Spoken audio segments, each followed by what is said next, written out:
My name is Rachel Morrison. I'm 34 years old. And until that Tuesday afternoon, I believed signing medical power of attorney for my mother was the most loving thing I'd ever done. I was wrong. The call came at 2:47 p.m. while I was in a budget meeting at work. The hospital administrator's voice was calm, professional, and absolutely terrifying. "Ms. Morrison, we need you to come to Memorial Hospital immediately. Your mother has been admitted, and there's been a situation regarding your medical proxy authorization." My stomach dropped. 3 weeks earlier, Mom had asked me to sign temporary medical power of attorney while she underwent a routine gallbladder surgery. "Just standard procedure," she'd said, waving her hand dismissively. "The hospital requires it for all patients over 65. I'd signed without reading the fine print because that's what good daughters do. That's what I'd been trained to do. I grabbed my purse, mumbled something about a family emergency to my boss, and ran to my car. During the 20-minute drive, my phone buzzed 4 times. 4 missed calls from my younger brother, David. He never called during work hours. David was the golden child, the successful real estate agent who lived 20 minutes from Mom and handled all her important matters. The fact that he was calling meant something was very wrong. Before I tell you what I discovered in that hospital conference room and why my brother wouldn't look me in the eye, tell me, what time is it where you are right now? Where are you watching from? And have you ever signed legal documents for a parent, believing you were helping, only to discover later that you'd been used? I'm asking because I need to know I'm not the only one who fell for this. My name is Rachel Morrison, and this is the story of how my mother and brother tried to steal my life using a piece of paper I'd signed with a smile. Let me give you some context so you understand exactly what I walked into. My mother, Patricia Morrison, had been a single parent since I was 8 years old. My father left for a younger woman and never looked back. Mom worked 2 jobs to keep us afloat, days as a bank teller, nights cleaning offices. She sacrificed everything for David and me, or at least that's the story she told at dinner parties and church functions. The reality was more complicated. Mom loved control. She needed to know where we were, who we were with, what we were thinking. When I was 12, she installed a lock on my bedroom door, not to keep people out, but to keep me in. "For your safety," she'd said. I didn't understand until years later that safety was just another word for ownership. David, 4 years younger than me, learned early that compliance brought rewards. He got the new bike, the college fund, the unfailing approval. I got criticism disguised as concern, love conditional on obedience, and a constant sense that I was disappointing her simply by existing as a separate person. I moved out at 19, 300 miles away to Seattle. I built a life there, career as a software engineer, a small but cozy condo, a rescue dog named Murphy. I visited Mom twice a year, Christmas and her birthday, and called every Sunday at exactly 3 p.m. because anything else would trigger a guilt-laden voicemail about how I'd forgotten her. David stayed home. He took over Mom's finances when she turned 60, managed her medical appointments, handled the insurance claims. He was the responsible one, the dependable one, the one who never caused problems. I was the distant one, the selfish one, the one who abandoned her for the West Coast. That's the dynamic you need to understand. That's the foundation my mother and brother built their plan on. So when Mom called 3 weeks before the surgery, her voice trembling with what I later realized was performative vulnerability, I felt that old guilt rise in my chest like bile. "Rachel, honey, I'm scared. The doctor says it's routine, but what if something goes wrong? I need you to be my medical proxy, just temporarily. David is listed as backup, but I need my daughter to be the primary decision maker." I should have asked why David couldn't be primary. I should have questioned why this couldn't wait until I could review it with a lawyer. I should have heard the manipulation beneath the vulnerability. But I didn't.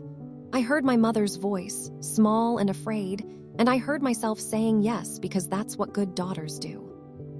I signed the documents at a notary in Seattle, mailed them overnight, and called Mom to tell me they'd arrived. She sounded relieved, grateful, loving. "You've always been my responsible one," she said. "David tries, but he doesn't have your judgment." It was the first time she'd ever praised me over David. It should have felt good. Instead, it felt like a trap closing. Now back to that Tuesday afternoon. I pulled into the hospital parking lot at 3:22 p.m., my heart hammering against my ribs. I texted David, just parked. What's going on? 3 dots appeared, disappeared, reappeared. Finally, Mom's in surgery. There was a complication. Meet me in the conference room on the 3rd floor. Don't panic. Don't panic. 4 words that guarantee panic. I took the elevator to the 3rd floor, my legs shaking so badly I had to hold the railing.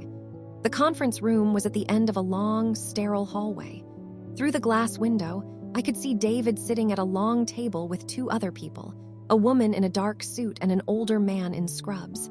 They were looking at papers spread across the table. Serious papers. The kind of papers that change lives. I pushed through the door. All 3 heads turned. David's face was pale, his eyes red-rimmed. The woman in the suit stood immediately, extending her hand. Ms. Morrison, I'm Linda Chen, hospital administrator. Please have a seat. I didn't shake her hand. I looked at David. What's happening? David stood, walked around the table, put his hands on my shoulders. His palms were sweating. Rachel, there was a complication during the surgery.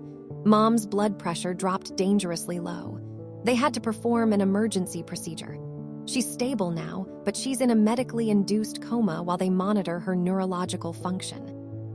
The floor seemed to tilt beneath me. I grabbed the back of a chair. A coma? For how long? They don't know yet, the doctor said, stepping forward. Dr. Martinez, I'm the attending surgeon. Your mother experienced significant blood loss. We've stabilized her, but we need to keep her sedated while we assess whether there's been any cognitive impact. It could be hours, it could be days. Days, the word echoed in my skull. Okay, so I'm her medical proxy. I can make decisions. What decisions need to be made right now? Linda Chen, the administrator, exchanged a look with Dr. Martinez. Then she did something that should have been my first warning. She slid a document across the table toward me. We need you to review and initial several treatment authorizations. Given the complexity of your mother's condition, there are some procedures we may need to perform that require explicit consent. I picked up the document. My hands were shaking so badly I could barely hold the pages. I started to read, but the medical terminology swam before my eyes. Hypothermia protocol, craniotomy authorization, life support parameters. I need a minute, I said. I need to process this. Of course, Linda said, but I should mention time is a factor. If we need to proceed with emergency intervention, we can't wait. That's when David did something that should have been my second warning. He put his hand over mine, pressing down on the document. Rachel, you can trust us. We've already discussed everything with Dr. Martinez and Linda. We know what's best for Mom. Just initial where they indicate and we can focus on her recovery. We, not you, we. I looked at him, really looked at him, and for the first time in years, I saw my little brother clearly. He wasn't scared. He wasn't grieving. He was performing. Every gesture, every word, every tear was calculated. But I was too overwhelmed, too frightened for my mother, too conditioned to trust family to see the full picture yet. I picked up the pen. Wait, Dr. Martinez said. Before you sign, I need to verify something. Ms. Morrison, when did you sign the medical power of attorney? 3 weeks ago, I said, right after Mom's pre-surgery consultation. And you received the original document. I mailed it overnight. David confirmed he received it. David nodded. I gave it to Linda's office last week when we were setting up the pre-authorization. Linda frowned. I don't recall seeing it. Let me check our records. She pulled out her laptop, typed for a moment, then her frown deepened. I'm not seeing any medical power of attorney on file for Patricia Morrison. We have a copy of what appears to be a signed document, but it was submitted yesterday, not last week, and there's something unusual about it. My stomach clenched. What do you mean, unusual? The signature, she said, turning the laptop toward me. We have your signature on file from your mother's admission paperwork 3 weeks ago. This signature is different. I looked at the screen. Side by side were two signatures, one from the admission forms, one from the medical power of attorney. They were both supposed to be mine, but she was right. The one on the power of attorney was shakier, the loops different, the pressure points wrong. "That's not my signature," I said, my voice barely a whisper. David's face went white. "What? Of course that's your signature. You signed it in Seattle, remember? You mailed it to me." "I did sign it, but this isn't my signature. Someone forged it." The room went silent. Dr. Martinez cleared his throat. "Ms. Morrison, are you certain?" "Yes," I said, and now my hands were steady because rage is a powerful stabilizer. "I'm certain." Linda's professional mask slipped for just a second. "This is a serious allegation. If the medical power of attorney was forged, then any decisions made under its authority are invalid. We need to verify this immediately." "Verify it," I said, "and I want to see every document that's been submitted in my mother's name for the past month." David stood abruptly.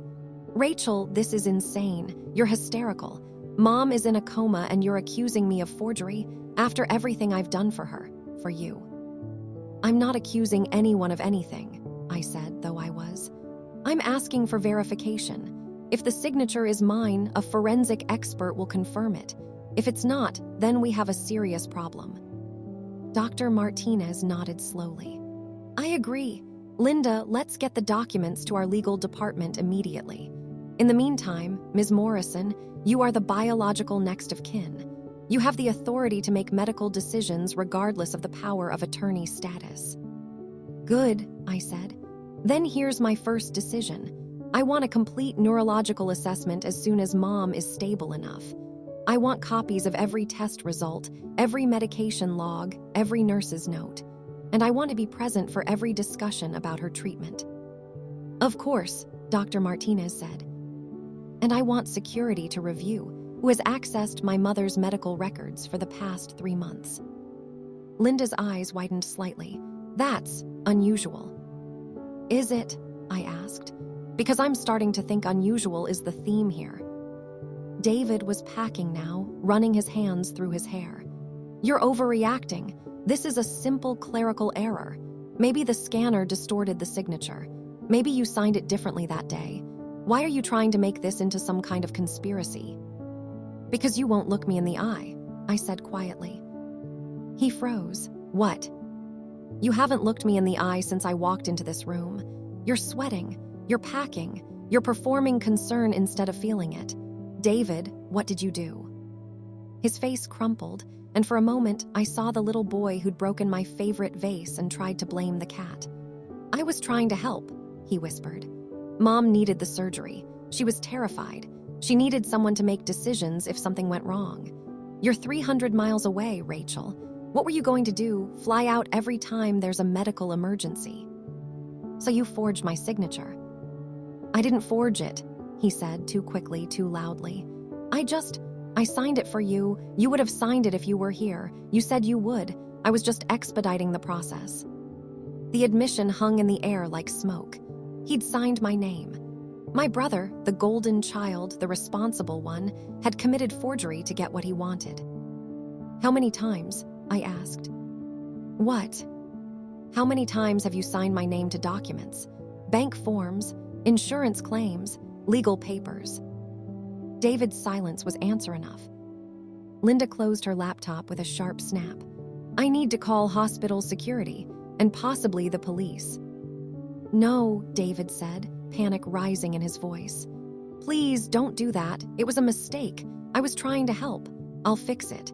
I'll get Rachel to sign a new one, a real one, and we can forget this ever happened." "You forged a legal document," I said, my voice cold. "You gave false information to a hospital.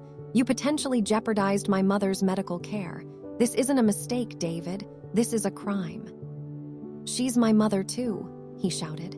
"I have rights here. I've been taking care of her for years. You abandoned her. You moved across the country and left me to deal with everything. Don't you dare stand there and act like you're the responsible one." The words hit like a slap, not because they were true, but because they were the exact narrative my mother had been crafting for years. The distant daughter who abandoned her family. the devoted son who sacrificed everything. The story that justified every manipulation, every guilt trip, every boundary violation. But I was done believing that story. "You're right," I said quietly. "I did move away. I built a life 300 miles from here. And do you know why? Because every time I tried to set a boundary, every time I tried to have my own life, I was told I was selfish, abandoning, disappointing. I left because it was the only way to survive." David's face twisted. "That's not fair. Mom loves you. She's always loved you." "Love doesn't require ownership," I said. "Love doesn't use guilt as a weapon. Love doesn't forge signatures to maintain control." Linda stood. "I'm calling security. This conversation is over." As she left the room, David turned to me, his eyes desperate. "Rachel, please, if this goes on my record, I'll lose my real estate license. I'll lose everything. Mom would never want that." "Mom isn't here," I said. "And even if she were, maybe it's time she faced the consequences of teaching you that the ends justify the means." The security guard arrived 2 minutes later, followed by a police officer. I gave my statement, showed them the signature comparison, explained what had happened. The officer took David's information, told him he'd be contacted for questioning, and advised him not to leave town. David left the conference room without looking back. What happened next was a blur of medical consultations, legal paperwork, and horrifying discoveries. The forensic analysis confirmed what I'd already known. The signature on the medical power of attorney was forged. But that was just the beginning. When I requested copies of all documents submitted in my mother's name for the past year, I found 3 more instances of forged signatures. A bank authorization form allowing David to access her accounts. A property deed transfer that would have added David's name to her house. And a life insurance policy change that would have made him the sole beneficiary. My mother hadn't just asked David to forge my signature. She'd been systematically cutting me out of her life, her finances, her legacy, all while maintaining the narrative that I was the one who'd abandoned her. But the most devastating discovery came 2 days later, when Mom finally woke up from the coma. I was sitting by her bedside when her eyes fluttered open. For a moment, there was confusion, then recognition, then something that might have been fear. "Rachel," she whispered. "I'm here, Mom." David said, "You were angry." "I am angry," I said. "You and David forged my signature on legal documents. You tried to remove me from your medical decisions. You've been systematically cutting me out of your life while telling everyone I abandoned you." Her eyes filled with tears. "I was scared. The surgery. The doctor said there were risks. I needed to know someone would make the right decisions. David understands me. He knows what I want. And I don't." "You live 300 miles away," she said, and there it was, the accusation I'd been hearing my entire life. "You have your own life. David is here. He's available. He's devoted." Devoted enough to forge my signature. Her silence was answer enough. "Mom, I need to know. Did you ask him to do it? Or did he do it on his own?" She looked away, and in that moment, I knew. She'd asked him. My own mother had asked my brother to commit forgery to maintain control over me. "Why?" I asked, my voice breaking. "Why would you do this to me?" "Because you were slipping away," she said, and now the tears were real. "Every time you visited, you seemed more distant, more independent, more like you didn't need me anymore. I was losing you, Rachel. I was losing my daughter." The honesty was devastating, not because it was cruel, but because it was true. She'd spent my entire life trying to own me, and when I'd finally started to break free, she'd panicked. "You don't own me," I said quietly. "You never did. I'm your daughter, not your property. And if the only way to keep me in your life is to control me, then maybe I'm not meant to be in your life." She cried then, great heaving sobs that shook her frail body. I sat there, holding her hand, feeling nothing but a profound, hollow sadness. This was my mother, the woman who'd given me life, and I couldn't remember the last time I'd felt safe with her.